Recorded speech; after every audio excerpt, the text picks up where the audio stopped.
everyone. Welcome to the lecture series of Mobile Computing and Wireless Communication. I am instructor Miss Alpa Rupala.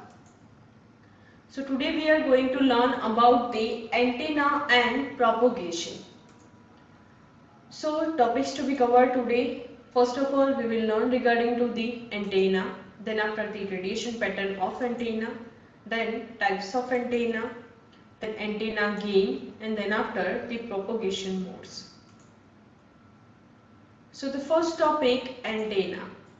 Antenna is nothing but a kind of conductor which is converting the high frequency current into the electric or electromagnetic waves at the transmitter side and converting the electric or electromagnetic waves into the high frequency current at the receiver side. So ultimately it is an interface between radio waves propagating through the space and electric current moving in a metal conductor. So antenna radiates in different radiative patterns, and electric or electromagnetic waves are nothing but what? Signals. So ultimately we can see different kind of antennas in this diagram, satellite antenna and different type of antenna, real antennas. The application, we can use it in a wireless communication, we can use in a mobile communication, we can use in a broadcast system, we can use in a microwave linking, okay, or we can use in a satellite communication. So these all are the application of antenna. Now the next one is radiation pattern of antenna. There are basically two type of radiation pattern in an antenna. First, directional antenna, and second, isotropic or omnidirectional antenna. So the directional antenna, basically it in this kind of antenna, the antenna radiates in a single straight direction. It will be the x direction or y direction or z direction, but it will transmit the signal into a straight direction. But in isotropic or omnidirectional antenna, it radiates in all direction. So you can see in a diagram that we are having two type of antennas radiation pattern. First one is omnidirectional pattern drawing and second one is directional pattern drawing. Now this directional pattern can be unipole or dipole. In unipole there will be only positive or negative axis direction radiation, and in dipole there will be positive and negative both direction radiation. So according to it we can learn that what will be the radiation pattern. Okay, so here are basically some example of radiation pattern of simple dipole. Okay, first one is the side view xy plane, second one is the zy plane, and third one is the xz plane. And next diagram is for the radiation pattern of directional antenna. The side view xy plane, side view of yz plane, and side view of xz plane.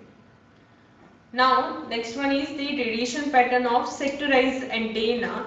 Now the sectorized antenna is a kind of antenna in which there will be the radiation in a 3 direction or 6 direction. So we are having the sub part of antenna as a dedicated to the directional antenna kind of pattern. So basically this kind of sectorized antenna we are using in a GSM. As we have learned in a generation that we are having the 2G technology, which is GSM, Global System for Mobile Communication. So in GSM we are using this kind of 3 sector or 6 sector antennas. So next is type of antenna. So there are basically 5 type of antenna. The first one is linear wire antenna. The linear wire antenna is basically working on a very higher frequency or ultra higher frequency range, and it can be built on the top of the building or on a vehicle, and it is very although it is very difficult to mount on a vehicle, but it is it is on a vehicle also, okay, for the radio propagation, as we all know that. So this is the example of linear wire antenna. This can be a this kind of can be of like unipole or dipole. Okay, linear wire antenna can be of unipole or dipole. Next one is horn antenna. So we can see in a diagram that we are having a horn, that is a flat top horn, okay, and we are having the waveguide, and the signal is striking to the horn, okay, and through the waveguide it is being guided along. So the horn antenna, we can see this kind of antenna in our dish TV. So in our dish TV, we are having one parabolic TV, and on the parabolic TV, at the focal point of that parabolic TV, we are having horn aperture. So this first square box is known as the horn aperture. Aperture means on which the signal is being concentrated. So ultimately the signal is concentrated on the horn aperture and it will be guided along to the waveguide.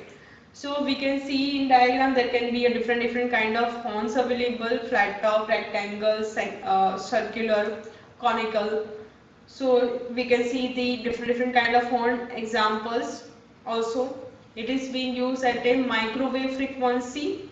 Okay, aperture can be square, circle, rectangle as we have seen, and it will be used with the combination of the reflector antenna, or it can be used in a singly another application also. So next one is corner reflector antenna. We can see in a diagram that dish TV parabolic curvature dish is nothing but a corner reflector antenna. Whatever the signal is striking from the satellite to the dish TV. Obviously, we know that D2S service is what directly we are getting signal from the satellite to our dish TV, and it will be concentrated to one focal point, and at that focal point we are having the horn antenna. So ultimately your dish TV is a combination of two type of antennas: corner reflector antenna and then after horn antenna.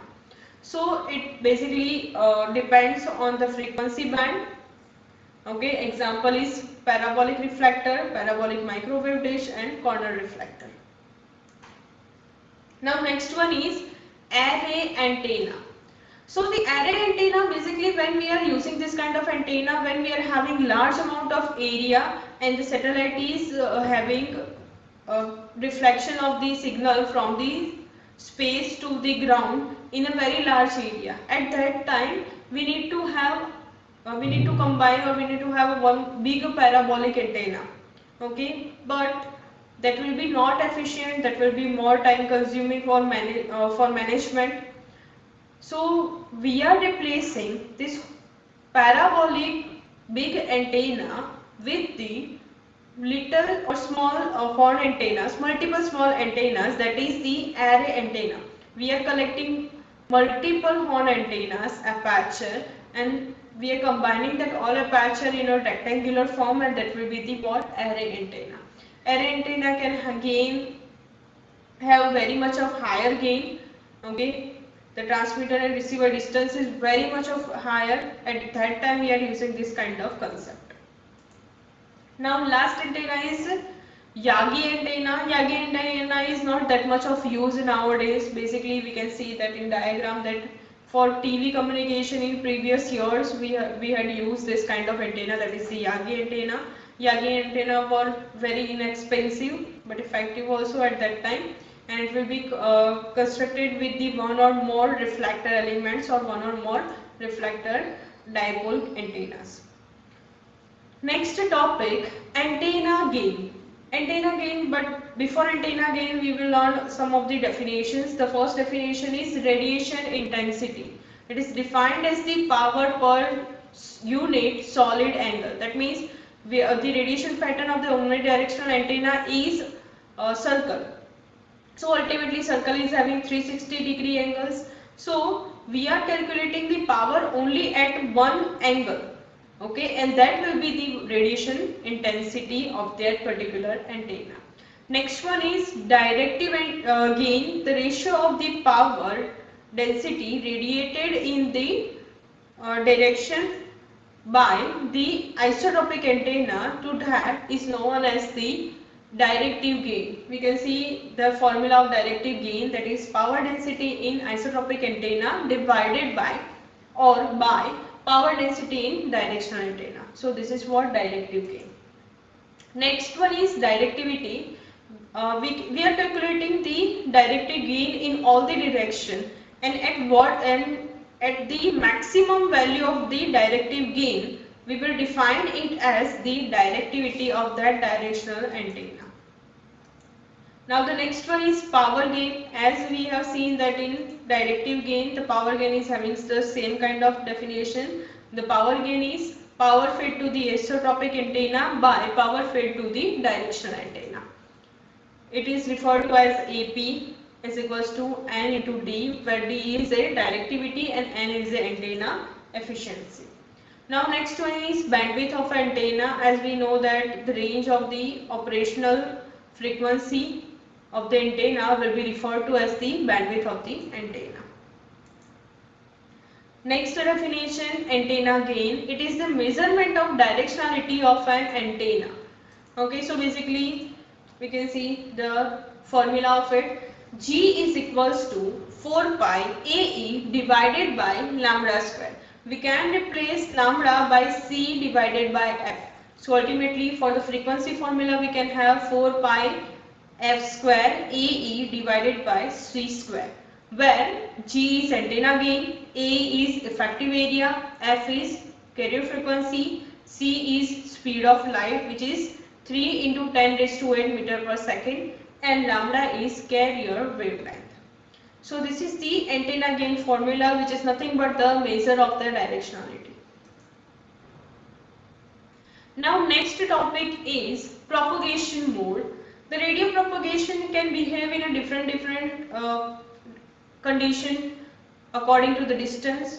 So basically according to the frequency and distance, we can have three types of different propagation mode. First one is ground wave propagation, second one is sky wave propagation, and third one is line of sight propagation.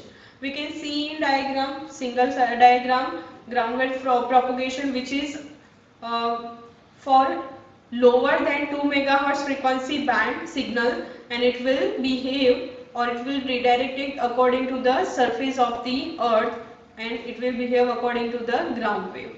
Okay, and the next frequency range is 2 to 30 megahertz. In this kind of frequency range, the signal will be striking on the ionosphere of the surface, and then after it will be directed to the receiver. And the third one is above 30 megahertz frequency range.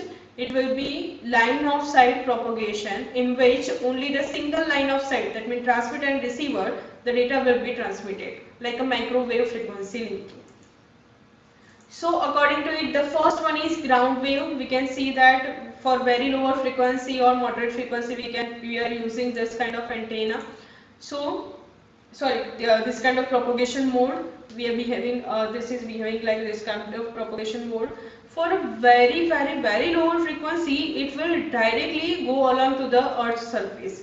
But for a little bit of lower frequency, it will directly go from a sender to receiver or transmitter to receiver. Next one is sky wave. The sky wave is from the range is from 2 to 30 megahertz. It will directly go to the ionosphere, then it will get back to the earth, then again to ionosphere, then earth, then ionosphere. Like this it can reaches to your receiver. The example of it: amateur radio, CB radio, etc. Now the next one is line of sight propagation. We can see that in line of sight propagation, there is the transmitter and there is a receiver, and signal will be directly go along from the transmitter to receiver in a single straight line, and the frequency range will be above 30 megahertz. So we have learned today regarding to the antenna, radiation pattern of antenna, antenna gain, then after propagation modes and types of propagation mode in detail. Thank you. We will meet in our next lecture. એક ભૂલ થઈ એટલે cut કરવું પડશે.